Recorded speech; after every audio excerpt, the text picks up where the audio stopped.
Why was slavery so important and so prominent in the South? Okay. In the news and in social media and all over the place nowadays, it seems like there is great condemnation of racial injustice stemming all the way back to the slave era in United States history, and rightly so. Slavery is awful. Everyone agrees with that, right? Or hopefully should. Why then was slavery, if it's so bad, was so important and so prominent, especially in the southern United States? That is what we're going to discuss in this video. Okay. So, going back all the way to the beginning of the United States, right? Here we have the 13 original colonies. You have the northern New England states up here, you have the middle colonies, and then you have the southern colonies, Virginia, Maryland, the Carolinas, and Georgia.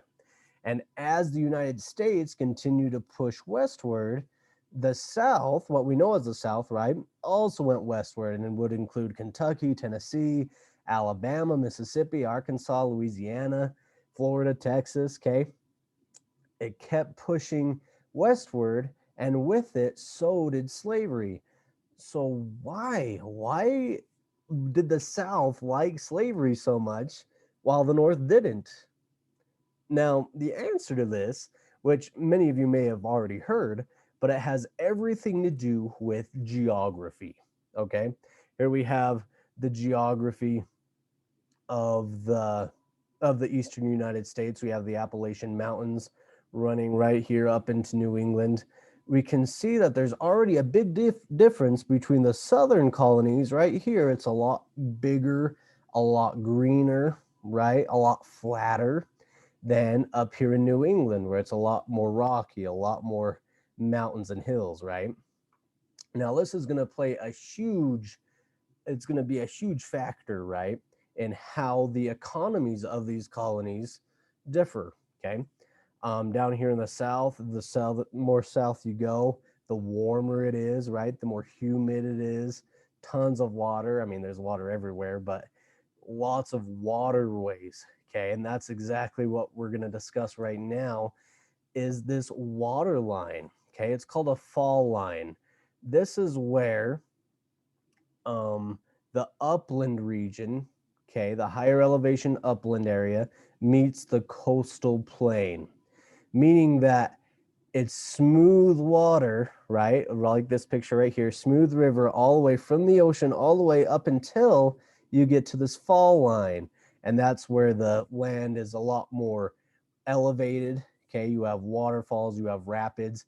And so we see right here, this fall line is right along the coast up here in New England. Okay, but as it moves south, it gets further and further inland. What that does is it makes these areas way easier to ship stuff directly to the ocean, right?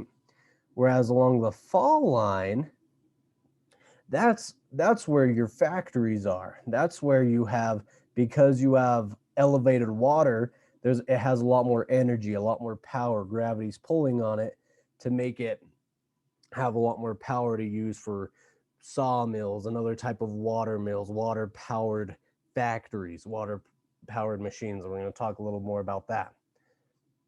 But basically, back in this time and throughout all of human history, pretty much, your whole economy usually depended on your access to water, right? Shipping, so much more efficient to do on water. You could transport so much more goods, so much more products, way easier on waterways than you could by land, right? Here we have a stagecoach, not a stagecoach, a wagon, right? Pulled by horses. The roads back in those days were awful. You weren't getting anything anywhere quickly over land. Everything was done by water. And even today, the best way to ship things is by ship, right? The very efficient, very low cost way to send tons of goods. And that's how it's been for most of human history, right? You look at the biggest urban centers, you look at your most densely populated areas, they're all right next to water, right? usually right on the sea. Anyway, and so this fall line, remember that fall line, you can even see it if you trace right here where the coastal plain is, okay? Up here in the north, the fall line is right on the ocean, okay? So ships aren't going to be able to go upriver. And so what that does is it makes all the rivers, all the water up here in this hilly mountain area have a lot of rapids, have a lot of waterfalls. And what that does is it allows that water to power these factories, okay? And this is the birth of the industrial revolution, right? Industrial meaning able to mass produce things, okay? Mass produce boards, mass produce textiles, mass produce whatever, right? Originally, it was powered by water. Eventually, it'd be powered by steam and then electricity, right? But the northern economy, because you couldn't go upstream by water, and because the water was running down over rapids and waterfalls, it was ideal to power factories like this, right? And that's why in the north it became very industrial, right? Industrial based economy. They built ships, they harvested lumber, right? They had a lot more machines. And if you look at these factories, they are very capital intensive, very low labor, meaning they need a lot of money to get going, right? Takes a lot of investment to build. But once they're built, you really don't need that much labor, okay? You could have 50 employees in one factory and be able to just crank out tons of product, right?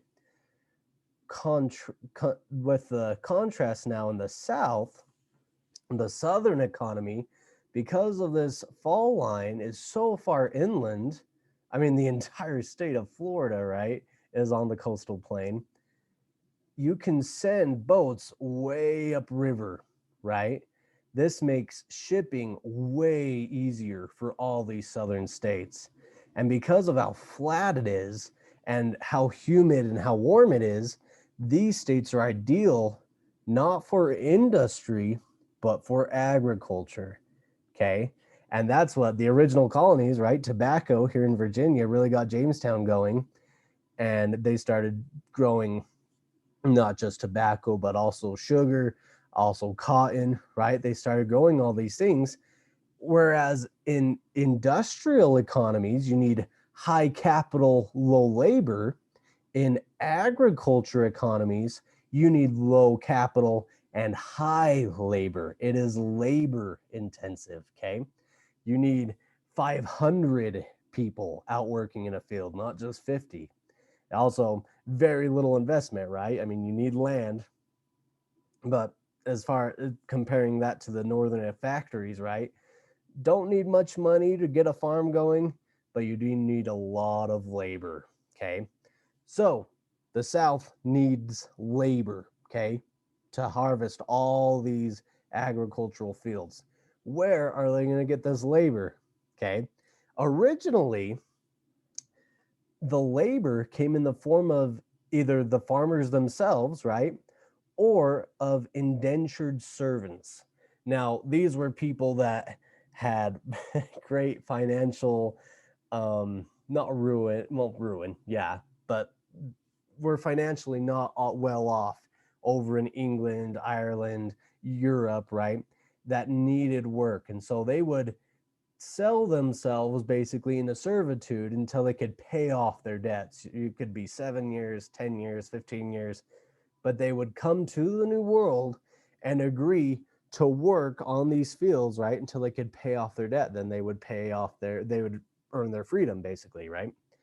Well, a lot of these guys, since they were Caucasian, European, right, they would come over and they would work a year or two, right, in the sweltering heat of the South, picking cotton all day or picking tobacco or whatever it was they were harvesting. And it was awful, right? They hated it. And so these guys were able to run away up to the next town and pretend like they were immigrants coming off the boat and kind of take on a new life. And so these indentured servants, first off, there wasn't a ton of them coming over anyway. And second off, it was really easy for them to escape, run away, and to not fulfill their debts, right? Early colonists also tried using Native Americans as a labor source, but they were able to run away way easier, run off into the hills, their native land, right? Or they died from the new European diseases. And so European indentured servants and Native Americans were just not cutting the amount of labor needed. Where then were they going to get all this labor?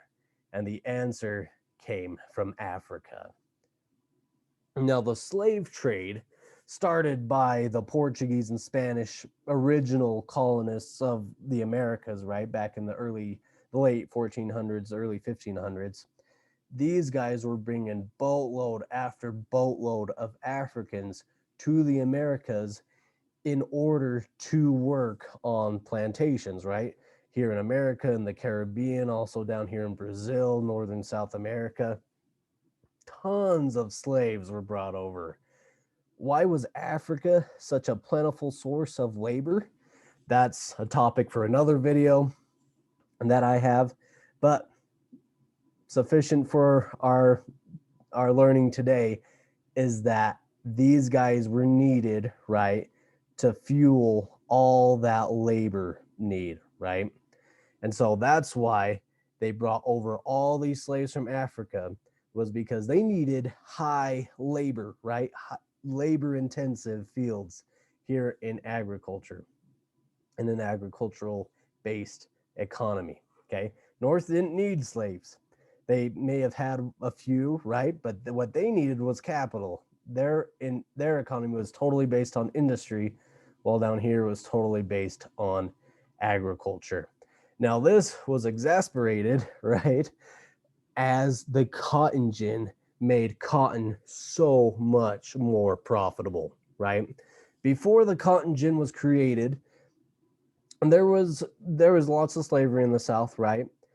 But after the cotton gin was created, man, it became extremely profitable to have slaves to work the fields to grow cotton. In fact, we see here in the early 1800s, it just exploded, right?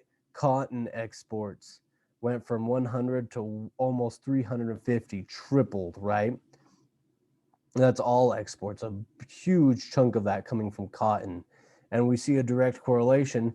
As the number of cotton bales increased, so did the slaves, right? It was the slaves picking the cotton. It was the slaves driving the cotton industry, okay? Now, cotton, because it was so profitable, it was supplying all those factories up north and in Europe, right? Fueling all those factories. Those factories needed the raw materials coming from the South and from the Caribbean.